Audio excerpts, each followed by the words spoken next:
नमस्कार दोस्तों, स्वागत है आपका स्टडी फॉर सिविल सर्विसेज में। यदि स्टडी फॉर सिविल सर्विसेज के छात्र हैं तो ये वाला टेलीग्राम जरूर ज्वाइन करके रखिए। यूट्यूब चैनल में हमारे साथ है तो भी ये वाला टेलीग्राम ज्वाइन करना बहुत ज्यादा जरूरी है। सारे नोटिफिकेशन, सारे अपडेट, सारे मोस्ट इंपोर्टेंट पिक्स, सारा रिवीजन सब कुछ यहाँ पे बताया जाता है। Hello everyone, my name is Saurabh Singh. Welcome to this new initiative. UP PCS GS mains के सिलेबस को हम कर रहे हैं। 21 तारीख को हमारा मेंस है, 32वां ये वीडियो है। ठीक है, स्टडी फॉर सिविल सर्विसेज के सारे प्रोग्राम्स की जानकारी के लिए इन 2 नंबर्स पे आप कॉल करिए और फ्री टेलीग्राम चैनल ज्वाइन करिए हमारी सारी अपडेट्स के लिए। ठीक है, क्वेश्चन नंबर 1, होम गार्ड्स क्या हैं? देखिए, मैंने अभी इससे पहले सिविल डिफेंस आपको बताया है, सिविल डिफेंस के बारे में हमने एक क्वेश्चन किया हुआ है, डायरेक्टली लिखा हुआ है सिलेबस में, आपके हो सकता है क्वेश्चन पूछ दे। ठीक है, इनके रोल्स और ऑब्जेक्टिव के बारे में पूछ सकता है। दूसरा है स्पेशल फ्रंटियर फोर्स क्या है? जब ये गलवान वाला मामला चल रहा था तो उस समय एसएफएफ न्यूज़ में थी। अच्छा, लास्ट क्वेश्चन में, लास्ट वीडियोस में हमने पढ़ा है स्पेशल जो फोर्स बनाई गई है अभी सीआईएसएफ की तरीके से, एसएसएफ उत्तर प्रदेश में स्पेशल सिक्योरिटी फोर्सेस, इनके बारे में हमने एक क्वेश्चन कर लिया। इसको थोड़ा ध्यान से पढ़ लीजिएगा, हो सकता है इसको पूछ ले। अरे यार, नहीं पूछता है तो लॉ एंड ऑर्डर वाला क्वेश्चन जो आएगा ना आपका यूपी पीसीएस में, ये उत्तर प्रदेश में लॉ एंड ऑर्डर की सिचुएशन क्यों खराब हो रही है, अच्छी हो रही, तो उसमें एक पॉइंट तो मिल गया ना आपको कि उत्तर प्रदेश में यूपी एसएसएफ बना दिया है, कमिश्नरेट सिस्टम चालू कर दिया है, साइबर क्राइम के लिए एक अलग पुलिस स्टेशन चला रहा है, महिलाओं के लिए एक कवच, सुरक्षा कवच करके एक तरीके का हेल्पलाइन शुरू कर दी गई है। ठीक है, फिर इसके अलावा और कमिश्नरेट सिस्टम की हमने बात कर ली। जो नक्सलाइट एरियाज़ हैं सोनभद्र वगैरह में, वहाँ पे नक्सल पुलिस के लिए बनाए गए हैं, नक्सल के लिए देखने के लिए, बिजली की चोरी करने के लिए अलग पूरा व्यवस्था की गई है। एनसीआरबी का एक डेटा याद रखिएगा जिसके अकॉर्डिंग सबसे ज़्यादा जो साइबर क्राइम्स हुए हैं इंडिया में वो उत्तर प्रदेश में हुए हैं। ये थोड़ा चौंकाने वाली चीज़ थी। ये सब है तो मतलब याद रखिएगा। और सबसे नया क्या, स्पेशल फ्रंटियर फोर्स। फिर प्लास्टिक पोल्यूशन के बारे में आपसे पूछ सकता है। पोल्यूशन में देखिए, बार बार एयर पोल्यूशन कई बार पूछ चुका है यूपीएससी ने भी पेपर में। अभी क्या पूछा है, एयर पोल्यूशन और नेशनल क्लीन एयर प्रोग्राम। लेकिन national clean air programme 2019 last year इसको शुरू किया गया था, बड़ा न्यूज़ में था उस साल, इस साल पूछ दिया यूपीएससी ने। तो ये पढ़ लीजिएगा, हो सकता है यूपी पीसीएस भी पूछ ही ले आपसे। या फिर हो सकता है प्लास्टिक पोल्यूशन के बारे में पूछ दे। ये ज़्यादा 2022 तक हमको ख़त्म करना है तो वो सब चीज़ें ज़्यादा इंपॉर्टेंट बन रही हैं। फिर वन हेल्थ के बारे में पढ़ना है। देखिए, वन हेल्थ में डायरेक्ट एक तो क्वेश्चन आ सकता है, या फिर वन हेल्थ को जानना बहुत ज़रूरी है कोविड के बाद से, तो वो हम पढ़ते हैं आज। ठीक है, क्वेश्चन नंबर 1, होम गार्ड क्या हैं, इनके रोल्स और ऑब्जेक्टिव के बारे में आपको बात करनी है। होम गार्ड के बारे में आप क्या जानते हैं, इनकी भूमिका और उद्देश्य बताइए। होम गार्ड लोग को देखा तो आपने कई लोगों ने होगा। तो ये एक तरीके की वॉलंटरी फोर्स है। फर्स्ट, इसको स्वैच्छिक बल, पहली बार 1946 में इनका गठन किया गया था। क्यों किया गया था? सिविल डिस्टर्बेंस और कम्युनल राइट्स से देश को बचाने के लिए, सांप्रदायिक दंगे और नागरिक नियंत्रण के लिए स्वैच्छिक बल के रूप में होम गार्ड्स को 1946 में पहली बार इनको गठन किया गया था। फिर आता है 1962 का युद्ध। 1962 के युद्ध के बाद गवर्नमेंट थोड़ा इनको लेकर के और सीरियस हुई और कहती है कि ऑर्गेनाइजेशन के लेवल पे एक तरीके से इनके लिए होम गार्ड्स को इस्टेब्लिश करना है पूरे देश में। ठीक है, रोल लगभग यही रहेगा जो कर रहे हैं वो लोग, लेकिन पूरे देश में होंगे ये लोग। और एक रोल इनका ये भी होता है कि मान लीजिए फिर वॉर वगैरह टाइप होता है तो जो हमारी परमानेंट फोर्सेज हैं, आर्मी वगैरह हो गई, यहाँ पर पुलिस हो गई, या जैसे कोई डिजास्टर हो गया तो सिविल एडमिनिस्ट्रेशन हो गया। जब आप लोग एसडीएम, डीएम, डीएसपी जो भी बनेंगे और जब भी बनेंगे तो आप लोग को भी सिविल डिफेंस का या ये होम गार्ड्स लोग का सपोर्ट मिलेगा, कोई भी सिविल एडमिनिस्ट्रेशन को, जब उसकी कैपेबिलिटीज़ कहीं कमज़ोर पड़ रही होती हैं। ठीक है, तो 1962 के बाद इनको एक तरीके के यूनिफॉर्म वॉलंटरी फोर्स के रूप में इनको और ऑर्गेनाइज करने की कोशिश की गई। 1946 से ही है वैसे ये। अब इनका रोल क्या है? To serve as an auxiliary force to police in maintenance of internal security situations. Bharat में आंतरिक सुरक्षा स्थितियों के रख रखाव में पुलिस आंतरिक सुरक्षा जो है उसके लिए पुलिस के साथ एक सहायक बल के रूप में काम करेंगे, ठीक है।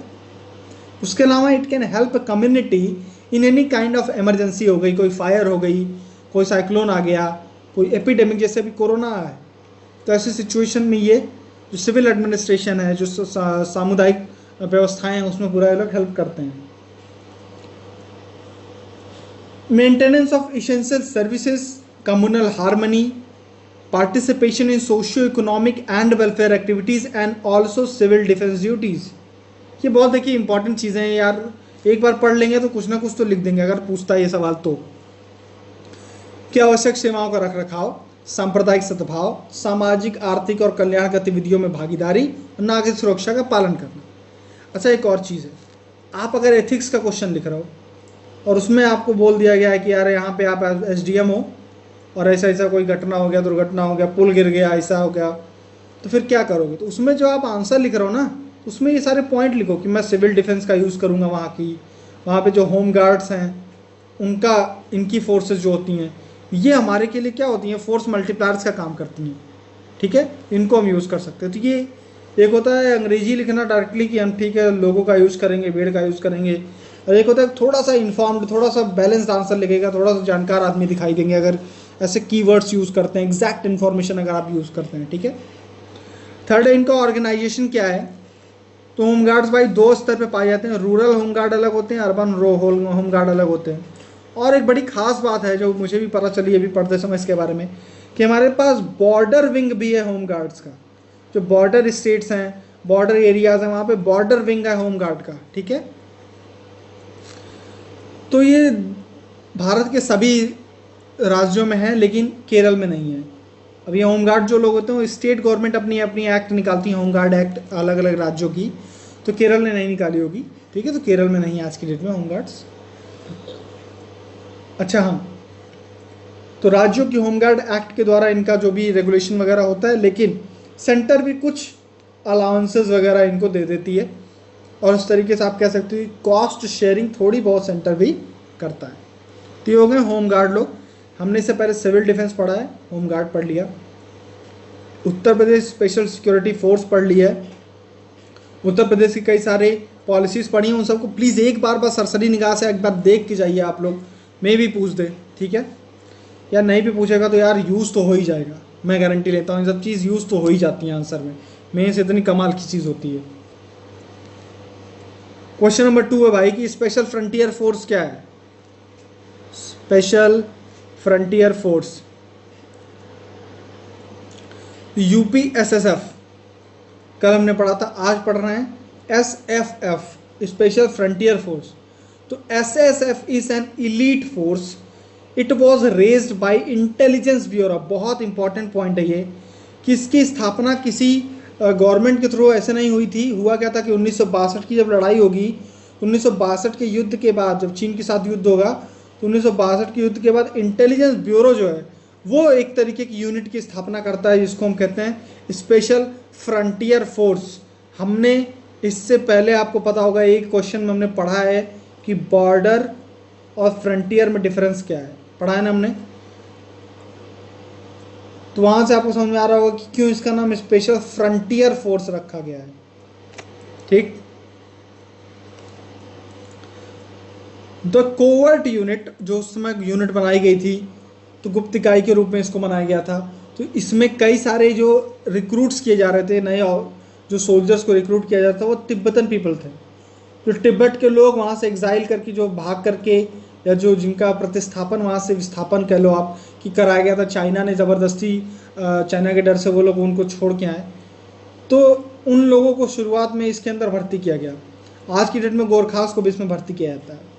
क्यों किया जाता है आपको समझ में आ रहा होगा कि ये चाइना के सामने एक फ़ोर्स क्रिएट आप कर रहे हो, और ऐसी फोर्स कर रहे हो जो छुप छुप के भी कई सारे काम कर रही है।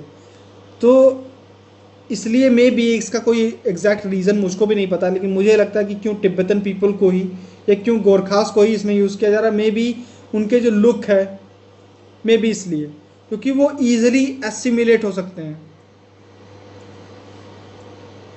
और उनका कोवर्ट नेचर पता नहीं चलेगा कि वो गुप्त रूप से क्या, मतलब इंडियन फोर्सेस के लिए काम कर रहे हैं। तो ये मे भी एक रीज़न है कि ये रेशियल जो स्ट्रक्चर है उनका, वो उसकी वजह से कुछ रीज़न रहा है इन लोग को भर्ती करने का शुरुआत से। शुरुआत में इसका नाम इस्टेब्लिशमेंट 22 रखा गया था। इस्टेब्लिशमेंट 22 क्यों इस्टेब्लिशमेंट 22? जनरल सुजान सिंह जो थे वो 22 माउंटेन रेजिमेंट को कमांड कर रहे थे। अच्छा, उनका बड़ा इंपॉर्टेंट रोल था इसके फॉर्मेशन में, इसीलिए उसका नाम उन्होंने इस्टेब्लिशमेंट 22 रख दिया था। 3 फैक्ट 1962 के बाद इंटेलिजेंस ब्यूरो की देन रही। गोरखा और तिब्बतन्स को इसमें भर्ती किया जाता है। और ये सुजान सिंह का नाम याद रखना है तो ठीक है, नहीं तो इस्टेब्लिशमेंट 22 इनका नाम है। ठीक है,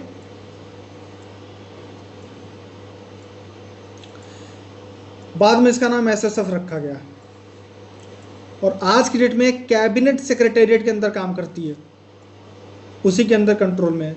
कुछ कुछ बहुत अलग चीज़ें आपको यहाँ देखने को मिल रही हैं जो यूजुअली नहीं देखने को मिलती हैं। तो ये स्पेशल से कैबिनेट सेक्रेटेरिएट के अंदर काम कर रही है। हेड कौन करता है? Inspector general. ठीक है, इंस्पेक्टर जनरल की पोस्ट है इनकी, जो इनको हेड करेंगे। एक थियरी ये भी कहती है कि जो यूपीएसएसएफ कह रहा हूँ, जो ये स्पेशल फ्रंटियर फोर्स है, इसका गठन करने के समय जो एफबीआई है, वहाँ की एजेंसी एफबीआई और सीआईए, बेसिकली सीआईए, इसका बड़ा इंपॉर्टेंट रोल था इसकी स्थापना में। तो इंडिया और अमेरिका की इंटेलिजेंस एजेंसी यहाँ की आईबी थी, वहाँ से आई है, इन दोनों ने मिल के इसकी स्थापना में बड़ा इंपॉर्टेंट रोल प्ले किया था। ठीक है, SSF units are not part of army, ये आर्मी की पार्ट नहीं है। अभी हमने देखा कि कैबिनेट सेक्रेटेरिएट के अंदर भी है ये। ठीक है, बट आर्मी का कुछ तो कंट्रोल इनके ऊपर रहता है क्योंकि दोनों एरियाज में लगभग एक ही जगह सर्व कर रहे हैं। They have their own rank structure of equivalent status with army rank. इनका खुद का एक पूरा एक पद सोपान रैंक स्ट्रक्चर है। ठीक है, however they have special forces trained for a variety of task. चूंकि ये एक स्पेशल फोर्स है और डिफरेंट टास्क के लिए इनको तैनात किया गया है, इसलिए इनके पास इनको कुछ फ्लेक्सिबिलिटीज़ वगैरह दी गई हैं और आर्मी के डायरेक्ट कंट्रोल में ये नहीं है। तो ये था आपका special frontier force. Question number 2, plastic pollution in India. कुछ फैक्ट याद रखने हैं यार, इंट्रोडक्शन में क्या लिखना है, बॉडी में क्या रखना है, क्या क्या कर रही है इंडिया। प्लास्टिक पोल्यूशन के लिए याद रखना है सबसे इंपॉर्टेंट फैक्ट क्या कि भैया इंडिया एक साल में 9.8 मिलियन टन प्लास्टिक जनरेट करती। कितना? 9.8 मिलियन टन। ठीक, इसका 43% जो है, इस संख्या का 43% जो है वो है सिंगल यूज प्लास्टिक। ऐसा प्लास्टिक जो इतना पतला है या उसका रोल इस तरीके से है, इस तरीके की चीज़ों में यूज़ हो रहा है कि उसका प्रयोग केवल और केवल एक बार हो पाता है, इसलिए उसको सिंगल यूज़ प्लास्टिक कहते हैं। सब्जी वाली जो पतली वाली प्लास्टिक आपने देखी होगी, ऐसी कई चीज़ें हैं सिंगल यूज़ है। टॉफ़ी का छिलका है, ये सिंगल यूज़ प्लास्टिक्स हैं। एक बार खाया आपने, उसको निकाल के फेंक दिया। ठीक है, वहीं जो कोल्ड ड्रिंक वगैरह हैं, ये थोड़ी मोटी प्लास्टिक्स हैं। ठीक है, पीईटी हैं। तो कहता है 9.8 मिलियन टन प्लास्टिक जनरेट करते हैं एक साल में। एक साल की बात है, उसमें से 43% सिंगल यूज़ प्लास्टिक है। प्रधानमंत्री मोदी ने क्या बोला है कि सिंगल यूज़ प्लास्टिक को एलिमिनेट करना है, हमको ख़त्म करना, हटाना है, यूज़ नहीं करना है। सबसे ज़्यादा घातक यही है। इतनी पतली है कि इधर उधर कहीं फेंक दे रहे हैं, इसको कलेक्ट करना आसान है।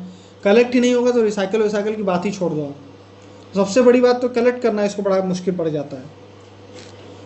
फिर इंडिया करीब 6 लाख टन, 9.8 में से 6 लाख टन प्लास्टिक हर साल ओशंस में डंप कर दे रहा है। मरीन पोल्यूशन का कोई पॉइंट आ रहा है तो उसमें इंडिया का ये पॉइंट आप लिखोगे। क्या इंडिया की हालत सच में बहुत बुरी है? तो उतनी भी नहीं है। कैसे?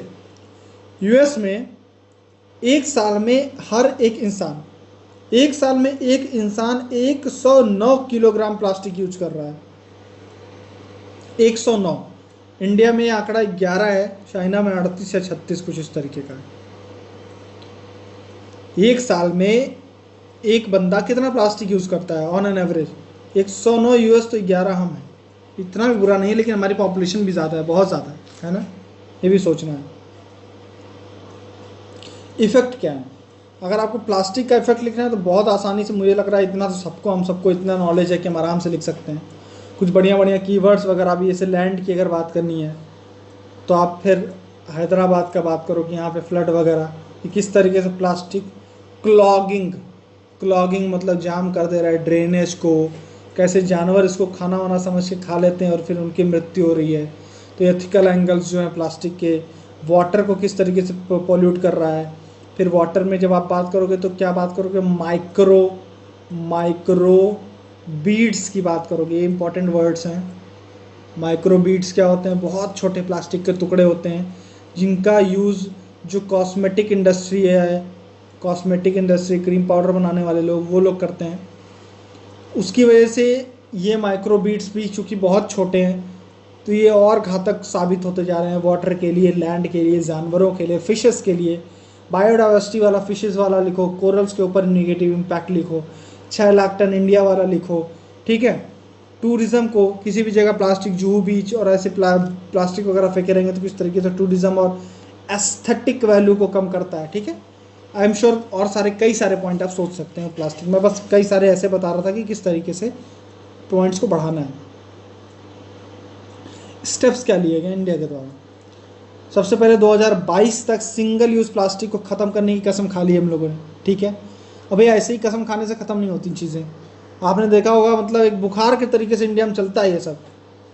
उस साल भर में नेताओं को एक दिन बुखार आता है, फिर आपको देखेंगे कि सब्जी वाला तक मना कर रहा है, हर आदमी मना कर रहा है, प्लास्टिक लेके निकल लो, प्लास्टिक लेके निकलोगे फिर लोग बड़े गंदी निगाह से देखना शुरू कर देते हैं। लेकिन ये फिर 4-5-10 दिन का बुखार होता है, फिर उसके बाद वही जोरों से निकलते हैं लोग प्लास्टिक ले लेके, जैसे पहले चल रहा होता है। तो जो मौसमी बुखार है उससे हट करके हमको एक सस्टेन्ड पॉलिसी चाहिए, एक कोई ऐसा सिस्टम चाहिए जिससे इंश्योर हो सके। तो जज्बाती होने से काम नहीं चलेगा, ठीक है।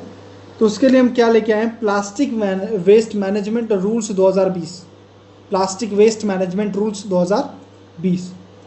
इसके फीचर्स जो हैं वो इंश्योर करेंगे कि ये सिंगल यूज़ प्लास्टिक 2020 तक खत्म हो जाए। अब देखते हैं कैसे। पहले इसने बोल दिया कि प्लास्टिक का मिनिमम थिकनेस 50 माइक्रोन होना चाहिए। इससे कम में बेचोगे, इसकी कम की प्लास्टिक यूज करते हुए दुकानदार वाला आपको देते हुए दिख गया, उसके ऊपर फाइन। प्लास्टिक 50 माइक्रोन क्यों चुना? इसको बनाने में एक तो इसकी मोटाई थोड़ी ज़्यादा हो जाएगी, तो थोड़ा इसका खर्चा भी ज़्यादा होगा बनाने का। तो भैया धड़ल्ले इस दुकान वाले पकड़ा देते हैं ना कि अरे भैया एक क्या 4 पन्नी लेके जाइए। आप भी जैसे जाते हैं, भैया अरे भैया फट जाएगा यार पन्नी, थोड़ा और दे दो, तो 4 ठो दे देगा आपको कि हाँ ठीक है 4 और ले जाओ। ये वाली सिस्टम थोड़ा खत्म हो जाएगी। उसको भी लगेगा 1 रुपये की एक पॉलीथीन आ रही है, कमा रहे हैं 2 रुपया, 4 ठो पॉलीथीन तो नहीं दे देंगे ना आपको। तो मतलब एक है इकोनॉमिक एंगल 50 माइक्रोन इसको करने का, ठीक है। और दूसरा एक तो ये 50 माइक्रोन लिमिट भी सोच समझ के सेट की गई है कि उतना एक घातक इन्वायरमेंट के लिए नहीं है, इसको मे भी कलेक्ट करके और फिर रिसाइकलिंग वगैरह अच्छे से हो सके इसका। दूसरा एक्सटेंडेड प्रोड्यूसर रिस्पॉन्सिबिलिटी। ये क्या होती है कि जो जनरेटर है वेस्ट का, जिसने वेस्ट को जनरेट किया है, उसकी रिस्पॉन्सिबिलिटी होनी चाहिए कि वही उसको फिर रिसाइकल करे। जैसे अगर वो अमूल कूल वाले या अमूल डेयरी वाला अगर आपको पॉलीथीन की पन्नी में दूध दे रहा है, जो पॉलीथीन में पैक्ड होता है, तो उनकी जिम्मेदारी भी होनी चाहिए कि इस पॉलीथीन को वो किसी भी तरीके से कलेक्ट करें और फिर से उसको रिसाइकलिंग करें किसी भी तरीके से, और फिर आपको फिर उसी तरह का एक और पॉलीथीन का पैकेट बना के पहुँचाया जाए। तो ये प्रोड्यूसर ऑफ जो प्लास्टिक है उनका कुछ जिम्मेदारी होना चाहिए। कुल मिला के आइडिया ये, इसको हम कहते हैं एक्सटेंडेड प्रोड्यूसर रिस्पॉन्सिबिलिटी, और ये इस मैनेजमेंट रूल्स के अंदर है, ठीक है। नेक्स्ट है ग्राम सभा को भी। अब इससे पहले आज की डेट तक क्या होता था कि जब प्लास्टिक वगैरह के जो नियम बनते थे वो शहरों में लागू होते, अर्बन लोकल बॉडी, गाँव में नहीं। लेकिन क्या आपको लगता है कि प्लास्टिक से अछूते रह गए हैं गाँव? नहीं।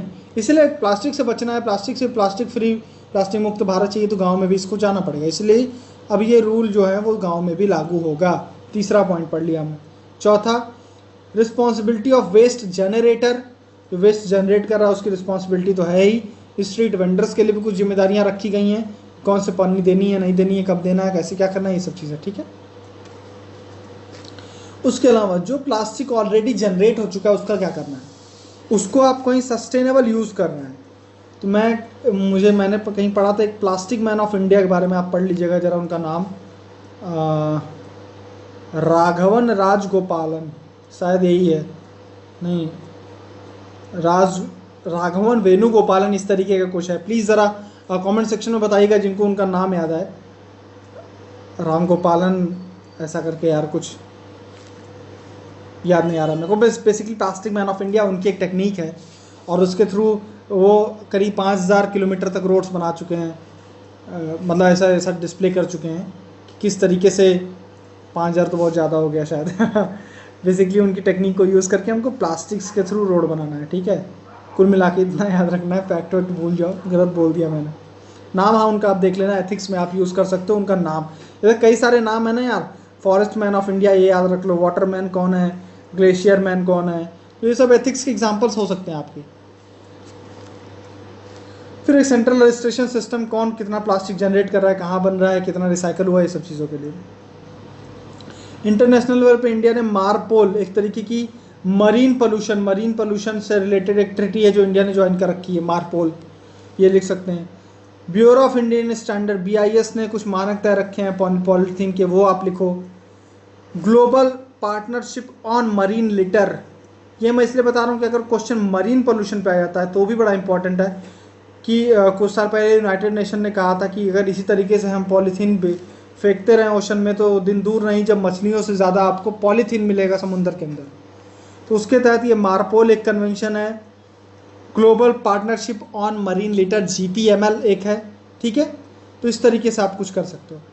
फिर लास्ट में आपको ये देखना है कि सल्यूशन क्या है प्लास्टिक का, वे फॉरवर्ड। वे फॉरवर्ड लिखते समय देखिए याद रखिए कि कोई भी प्लास्टिक का सलूशन तब तक नहीं काम करेगा जब तक आप उतना ही एक्सेसिबल उस चीज़ को नहीं बनाते जितना आज के डेट में प्लास्टिक है।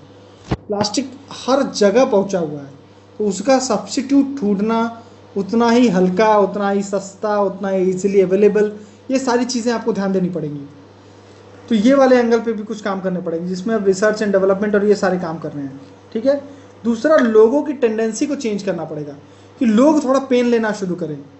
क्या ठीक है, अगर मुझको अपना बैग लेके जाना है तो उसमें कोई बेइज्जती नहीं है, सब्जी लेने जा रहे हो आप, अपना बैग लेके जा रहे हो खुद का, ये तो और अच्छी बात है। तो ये जो एटीट्यूड चेंज करना है ना, ये भी ज़रूरी है। जैसे स्वच्छ भारत के लिए एक एटीट्यूड चेंज की ज़रूरत थी, उसी तरीके से प्लास्टिक फ्री इंडिया के लिए भी एक एटीट्यूड चेंज करने की जरूरत है। ये आपका वे फॉरवर्ड होना चाहिए आंसर का। नेक्स्ट क्वेश्चन है वन हेल्थ क्या होती है। एक सेकंड, हाँ, तो next question one health. One health देखिए WHO का एक कॉन्सेप्ट है, world health organisation. One health, एक स्वास्थ्य। कैसा एक स्वास्थ्य? कोई 3 चीजें हैं जिनका स्वास्थ्य एक है। एक का मतलब वो आपस में बहुत ज़्यादा डिपेंडेंट है। Human health, animal health, environment की हेल्थ। WHO की अवधारणा, वन हेल्थ की अवधारणा इसी पे बेस्ड है कि ये तीनों का आपस में बहुत इंपॉर्टेंट कंट्रीब्यूशन है।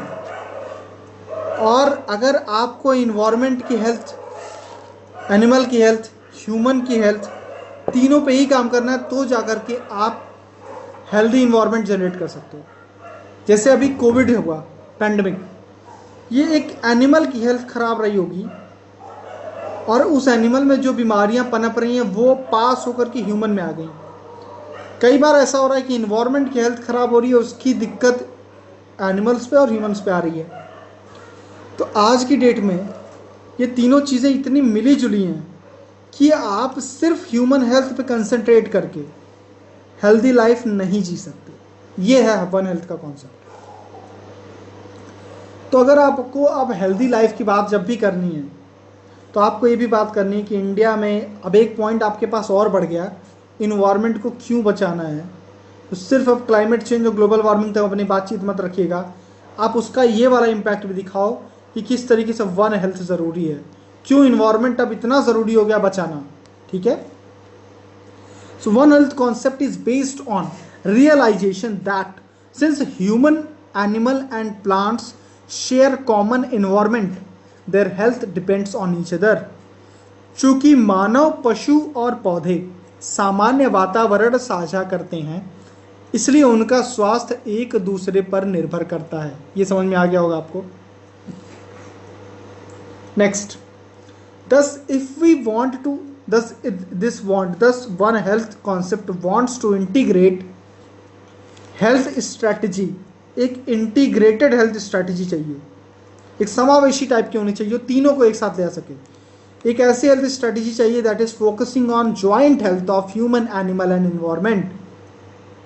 एक एकीकृत रणनीति बनानी है जो मानव, पशु और पर्यावरण के संयुक्त स्वास्थ्य पर ध्यान देता हो। ठीक है, नेक्स्ट पॉइंट क्या है? एक एग्जाम्पल के थ्रू ये प्रूव करता है, कहता है कि जैसे रेबीज का इन्फेक्शन जो होता है, रेबीज जो ह्यूमंस में होता है, is effectively prevented only by targeting the animal source of the virus. Rabies है, रेबीज ह्यूमन तक ना पहुंचे उसके लिए आप क्या करते हो? घर में कुत्ता वत्ता पाल रहे हो आप, तो क्या करते हो? उसको इंजेक्शन लगवा लेते हो। फिर वो जब आपको कुत्ता काटेगा तो घर वाले पहले सवाल पूछते हैं, मोहल्ले में किसी को काट लिया तो हाँ भाई रेबीज का इंजेक्शन लगा कि नहीं लगा। कहने का मतलब ये है कि यहाँ पर आपने इस चीज़ को ही तो रिकॉग्नाइज किया है कि ह्यूमन की हेल्थ पे डिपेंड कर रहा है, और सॉरी एनिमल की हेल्थ पे डिपेंड कर रहा है ह्यूमन का हेल्थ, है ना? कि एनिमल हेल्दी तो ह्यूमन हेल्दी। रेबीज का इंजेक्शन। सिमिलरली आज की डेट में हम क्या कर रहे हैं? हम कह रहे हैं कि हम ऑर्गेनिक खाएंगे। तो आप जो खाद वाद दे रहे थे, खाद पेस्टिसाइड ये सब दे रहे थे प्लांट्स को, आपने कहीं ना कहीं ये भी सोच लिया कि जब प्लांट के अंदर गलत इनपुट जाएगा तो हमारे अंदर भी वही चीज़ कहीं ना कहीं घूम फिर के आएगी। तो ये भी तो कहीं ना कहीं वन हेल्थ का ही कॉन्सेप्ट है। ठीक है, कि हमको ऑर्गेनिक खाना है, क्योंकि हम मानते हैं कि इन्वायरमेंट की हेल्थ भी ह्यूमन की हेल्थ को उसी तरीके से इम्पैक्ट करती है। Okay, information on influenza virus circulating in animal is crucial to the selection of viruses for human vaccines और फॉर पोटेंशियल इन्फ्लुएंजा पैंडेमिक्स। कहता है कि कई सारे जानवरों में इन्फ्लुएंजा वायरस घूम रहा होता है, तो इन जानवरों के बारे में अगर हमको जानकारी मिल जाती है तो मे भी हो सकता है कि ये चीज़ें ह्यूमन में पहुँचें उससे पहले ही हम इस चीज़ को पता करके और यहीं पर इसी लेवल पे उसकी दवाई, वैक्सीन और ये सब डेवलप कर लें। तो इसलिए भी वन हेल्थ कॉन्सेप्ट ज़रूरी है। ड्रग रेजिस्टेंट माइक्रोब्स हमने पढ़ा है कि पोल्ट्री, हमने पढ़ा था जब हम कुछ दिन पहले एक क्वेश्चन कर रहे थे ना, एंटी माइक्रोबियल रेजिस्टेंस पे एक सवाल हमने किया हुआ है। उसमें हम पढ़ रहे थे कि जो पोल्ट्री होती हैं उसमें हम कई सारे एंटीबायोटिक इंजेक्शन देते हैं। ये एंटीबायोटिक इंजेक्शन इनकी दवाई हो गया या इनका प्रोडक्शन बढ़ाने के लिए जो भी इनकी नीयत है करने की, उसकी वजह से इनके अंदर जो बैक्टीरिया वगैरह होंगे उनके अंदर क्या हो रहा है, वो एंटी माइक्रोबियल रेजिस्टेंस बनता जा रहा है और वो सुपर बग्स बन रहे हैं। इनको हमने बोला था सुपर बग। तो WHO ये भी कहता है कि इसलिए भी वन हेल्थ ज़रूरी है, क्योंकि अगर आपको इस चीज़ का अंदाज रहेगा तभी आप ये ऐसा करोगे कि हमको एनिमल की हेल्थ को भी इस तरीके से अच्छा करना है। यही एनिमल हम कंज्यूम कर रहे हैं, एनिमल हम खाने वाले हैं, तो इसकी हेल्थ बहुत औसम होनी चाहिए, बहुत अच्छी होनी चाहिए। ठीक है, तो ये वन हेल्थ, ह्यूमन की हेल्थ सुधारनी है तो ये सिर्फ ये खाना नहीं है, इसकी भी हेल्थ अच्छी करनी है। सो वन हेल्थ अप्रोच में क्या क्या चीज़ें आ गई? पहले ये बात कर रहा है जूनोटिक्स की। जूनोटिक्स मतलब ऐसी बीमारियां जो एनिमल टू ह्यूमन ट्रांसफ़र हो सकती हैं, बात कर रहा है उसकी। फिर ये फूड सिक्योरिटी की भी बात कर रहा है, न्यूट्रिशनल सिक्योरिटी की बात कर रहा है। ठीक है, एंटी माइक्रोबियल रेजिस्टेंस की बात कर रहा है, अभी हमने देखा कैसे, और पूरी हेल्थ की बात कर रहा है, इन्वायरमेंटल हेल्थ की बात कर रहा है। ठीक है, तो आप ये बोल सकते हो कि वन हेल्थ कॉन्सेप्ट कितना ब्रॉड कॉन्सेप्ट है।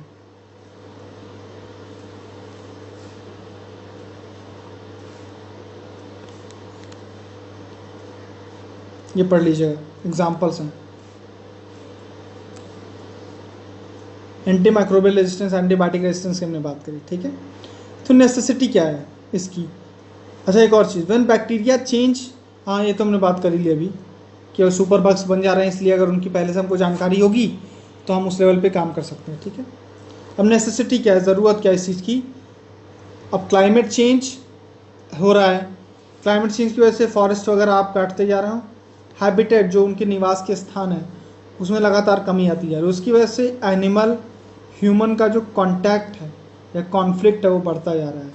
ह्यूमन और एनिमल के टाइम लाइफ में जो पहले कांटेक्ट होता था वो इतना फ्रीक्वेंट नहीं था जो आज की डेट में है, उतना लार्ज स्केल पे नहीं था जो आज की डेट में है। चाइना की एक वेट मार्केट से, एक ऐसी मार्केट जहाँ मांस वगैरह बेची जाती हैं, इस मार्केट से कोविड बताया जा रहा है निकला है। इससे पहले सार्स, मर्स, सीवियर एक्यूट रेस्पिरेटरी सिंड्रोम, किसी ने मुझे कमेंट सेक्शन में बताया था, ये मिडिल ईस्ट रेस्पिरेटरी सिंड्रोम, जो कोविड के बड़े भाई हैं दोनों लोग, ये सब भी कहाँ से निकले? ऐसे ही निकले थे, जानवर के थ्रू ह्यूमन में। इबोला जो बोलते हैं बैट, चमगादड़ इसका नेचुरल होस्ट होता है, वो होता है। अभी चल रहा है बर्ड फ्लू देखिए ह्यूमंस में जनरली नहीं पाया जाता है, लेकिन जो ह्यूमंस बहुत क्लोज कांटेक्ट में इन जानवरों के होते हैं, जैसे जो मुर्गी पालन कर रहे हैं तो वो लोग तो इनकी कांटेक्ट में है ना, उनको हो सकता है। और ये बहुत घातक पाया गया है, मतलब अगर 10 लोग को बर्ड फ्लू हुआ तो उसमें से 6 की जान चली जाती है।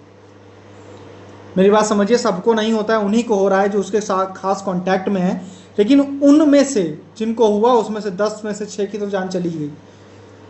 तो एक ऐसा सिचुएशन आ सकता है जब ये जो बैक्टीरिया, ये अपने आप को, ये वायरस जो है वो अपने आप को म्यूटेट करे, अपने अंदर कुछ परिवर्तन करे और ह्यूमन टू ह्यूमन ट्रांसमिशन होने लग जाए। तो ये भी सिचुएशन दूर नहीं है। तो इसलिए भी ह्यूमन हेल्थ बहुत ज़्यादा डिपेंड करती है एनिमल हेल्थ पे। तो हम ये कह रहे हैं कि क्लाइमेट चेंज और अदर फैक्टर्स की वजह से ह्यूमन एनिमल का कांटेक्ट इतना बढ़ गया है कि अब हम इस चीज़ को अवॉइड ही नहीं कर सकते। अब हमको अपनी हेल्थ बचानी है तो इन्वायरमेंट और एनिमल, इन सब की हेल्थ को बचाना ही पड़ेगा। नेक्स्ट क्या है? Human diseases can be traced earlier in animals. वही जब सोर्स एक ही है कि एनिमल से होते हुए इस बीमारी अगर आप तक आ रही है, तो यार अगर हम पहले से ट्रेस करते रहे एनिमल के अंदर, तो क्यों ना पहले से ही हम उसकी बीमारी की दवा निकाल लेंगे। कुल मिला के आज का जो हमारा स्ट्रक्चर, उसको और बढ़ाने की ज़रूरत है। आज भी हम सर्विलेंस कर रहे हैं, किसी कंट्री में किसी एक आदमी को कुछ विचित्र तरीके की बीमारी हुई तो हम उसका तुरंत सर्विलेंस करके उसकी दवाई खोजने के चक्कर में लग जाते हैं ना। वो ये कह रहा है कि अब जानवरों का भी थोड़ा बहुत ध्यान देते रहो, कि जानवरों में कुछ अगर आपको स्पेसिफिक इस तरीके का दिख रहा है जो एनिमल्स में ट्रांसफ़र हो सकता है तो वो ह्यूमंस में आ सकता है, उसकी भी आपको उतनी ही क्या नाम है कि शिद्दत से कह लो या उतना ही फोकस होकर के आपको इस पर भी ध्यान देना है। ऐसे एक एग्जांपल ये देते हैं कि birds often die of West Nile fever before people. West Nile fever जो एक बीमारी है, उसका अगर इम्पैक्ट ह्यूमन पे हो और एनिमल्स पे हो, यानी कि बर्ड्स पे हो, तो पहले बर्ड्स की जान चली जाती है। तो अगर बहुत बड़े लार्ज लेवल पे आपको बर्ड्स ऐसे मरते हुए दिखाई दें किसी एरिया में और वहाँ पर ये बीमारी पहले आ चुकी है, तो आप तुरंत सजग हो जाओगे ना कि हाँ ठीक है ये बीमारी आ रही है और ह्यूमंस को क्या सजग हो जाना है। बेसिकली तीनों की हेल्थ में एक तरीके का कोऑपरेशन चाहिए, ह्यूमन, एनिमल और एनवायरनमेंट में। ये फॉडर के रूप में यूज़ होगा, डायरेक्टली हो सकता है नहीं पूछे, लेकिन आपको यार ये क्वेश्चन को यूज़ करना है। कोविड का कोई क्वेश्चन आएगा ना, उसमें आपको वन हेल्थ की बात करनी है। ऑफकोर्स अगर हेल्थ से रिलेटेड है तो, पॉलिटी वॉलिटी का है तो शायद ही बने ये पॉइंट, लेकिन फिर आपको ये चीज़ लिखना है, ठीक है। तो थैंक यू सो मच। अच्छा, अब मैं देखिए मेरा भी मेंस है, तो फिर अब मेंस के बाद वीडियोस अपलोड करूँगा मैं। तो आप सब लोग को, जो लोग भी मेंस दे रहे हैं, ऑल द बेस्ट, ठीक है। देखो यार 30-32 वीडियोस हो गई ना, 32 वीडियोस, तो 100 से अधिक क्वेश्चन है हमारे। एक बार अगर आप उनको बस देख लो, अगर जिसने नोट्स बना रखा है तो बहुत ही अच्छी चीज़ है, फटाफट उसको रिवाइज़ कर लीजिए और उसको रिवाइज़ करके फिर आप जाइए देखिए। कुछ क्वेश्चन तो डायरेक्ट आएंगे, क्योंकि मैंने कोशिश की है कि सारे क्वेश्चन जो मैंने उठाए वो एकदम सिलेबस से उठाएं, डायरेक्टली। तो जो क्वेश्चन सिलेबस से लोग पूछेंगे वो तो पूछने के चांसेस ज़्यादा हैं, लेकिन हमारे क्वेश्चन के फॉर्डर बड़े यूज़ होंगे।